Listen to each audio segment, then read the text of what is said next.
Hey guys, আসসালামু আলাইকুম। তো কেমন আছেন সবাই? আশা করি সবাই ভালো আছেন। তো আমিও ভালো আছি। তো আজকে আমি দেখাবো যে কিভাবে তোমরা অ্যাপস হাইড করবা, অর্থাৎ সেই অ্যাপকে তোমরা লুকিয়ে রাখবা। তো এটা করার জন্য প্রথমে তোমাদের সেটিংসে চলে যাবা। তো সেটিংসে যাওয়ার পরে নিচের দিকে স্ক্রল ডাউন করবা। এরপরে দেখবা সিকিউরিটি অ্যান্ড প্রাইভেসি, তো এখানে ক্লিক করবা। এরপরে লাস্টের দিকে এসে দেখবা এই যে হাইডস অ্যাপস লেখা থাকবে, তো এখানে ক্লিক করবা।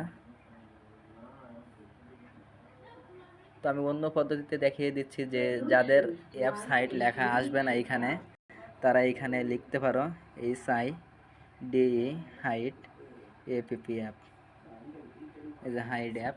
তো এখানে চলে আসছে। তো এইখান থেকে তোমরা করতে পারবা। তো আমি আমার সেটিংস থেকে, আমার প্রাইভেসি সেটিংস থেকে করে দেখাই দিচ্ছি। দুইটাই সেম প্রসেস, একদম একই। তো আমি চলে যাচ্ছি security and privacy, hide app, get start, settings. তো এখানে একটা পাসওয়ার্ড সেভ করতে হবে। হ্যাঁ, তো আমি একটা পাসওয়ার্ড সেভ করে দিচ্ছি।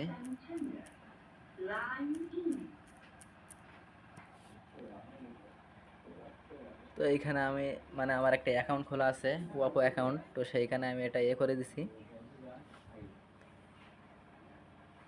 তো আমি এই যে ডায়াল প্যাডের মধ্যে করব, এটা করব।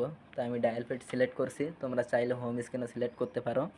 তো আমি সেটিংয়ে ক্লিক করছি। তো এখান থেকে আমি কোড দিয়ে দিচ্ছি 0193855#। তো তোমরা এখান থেকে তোমাদের মন মতো একটা কোড দিয়ে দিবা। তো আমি কিন্তু দিয়ে দিছি। এবার ডানে ক্লিক করছি, ডান।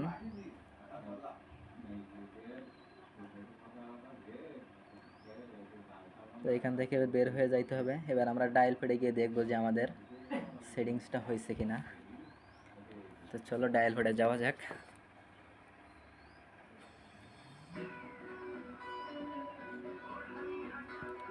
তো এখানে আমি হ্যাশ দিয়ে দিলাম 0193855, এই হ্যাশ দিয়ে দিলাম। তো এখানে কিন্তু কোনো আমার অ্যাপস নাই। তো আমি এখান থেকে অ্যাডস অ্যাপ অ্যাড করে দেখাতেছি। ধরো আমার বিকাশটা এখানে রাখবো। হ্যাঁ, তো এটা কিন্তু হাইড হয়ে গেছে। তো আমি আবার প্রথম থেকে আবার দেখাই তুলে, হ্যাশ 0193855#। তো দেখছো এখানে কিন্তু আমার অ্যাপটা কিন্তু হাইড হয়ে গেছে। হ্যাঁ, তো তোমরা চাইলে এভাবে কিন্তু অ্যাপস হাইড করতে পারবা। তো ভিডিওটি এই পর্যন্ত। যদি তোমাদের কাছে ভালো লেগে থাকে তাহলে একটা লাইক, একটা কমেন্ট, একটা শেয়ার করে দিবা এবং পাশে থাকবা।